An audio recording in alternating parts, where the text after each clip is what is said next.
बीड जिल्ह्यामध्ये जे प्रकार घडतायत त्याची मी काल पण आपल्या माध्यमातून निंदाच केलेली आहे आणि त्याचा निषेधही केलेला आहे।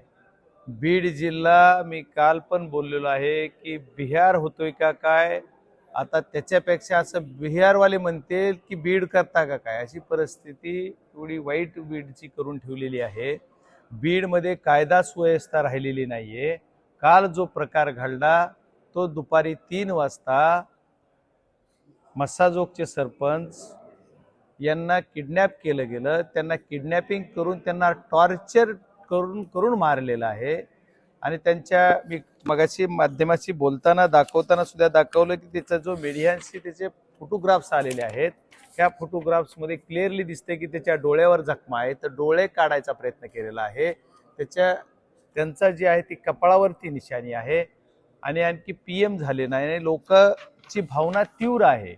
मी मस्साजोग परिसरातील सर्व केज तालुक्यातील सर्व जनतेची जी भावना आहे की आरोपीला अटक झाली पाहिजे। त्याचं कारण असं आहे की हे जे आरोपी आहेत यांच्यावर मागच्या जी घटना घडली काल त्याच्या अगोदर 2 दिवसापूर्वी खंडणी मागण्यासाठी आले म्हणून गुन्हा दाखल होतो आणि त्यांची मागणी होती की खंडणीसाठी आले, दाबदडप केलं, मारहाणीचे व्हिडिओ पण होते, पण पोलीस प्रशासनाने त्याच्यावर थातूर मातूर गुन्हा दाखल केला आणि त्यांना कोर्टात प्रेझेंट केलं आणि कोर्टाने काय केलं तर कोर्टाने त्यांना जामीन दिला।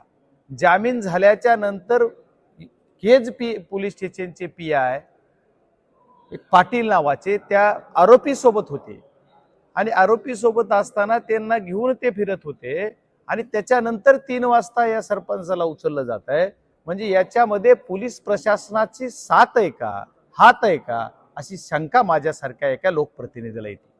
कारण त्याचं कारण असं आहे की ही घटना घडल्याच्या नंतर दुपारी काल 4 वाजण्यापासून मी एसपींना फोन करत होतो, पोलीस एसपीने मला रिस्पॉन्ड केला नाही। कालही मी सांगितलेलं आहे, रेकॉर्डली आहे, माझ्या स्वतःच्या फोनवरून मी फोन करत होतो, माझ्या पीएच्या फोनवरून त्यांना मेसेजेस केलेले आहेत, मेसेज केली माझ्याकडे पूर्ण रेकॉर्ड आहे, तरी पण त्यांनी रिस्पॉन्ड दिला नाही।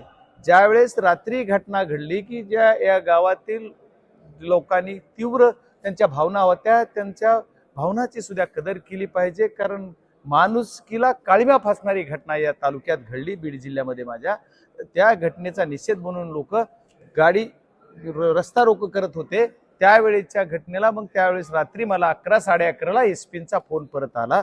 मला वाटतं आदरणीय आमच्या सुप्रियाताई सुळे पण त्यांना बोलल्या, त्याच्यानंतर एसपींना मला बोलावं असं वाटलं, तरी मी त्यांचा मला फोन आला नाही, मीच त्यांना परत रात्री फोन केला आणि मग रात्री 3 वाजेपर्यंत मी त्यांना बोलत होतो।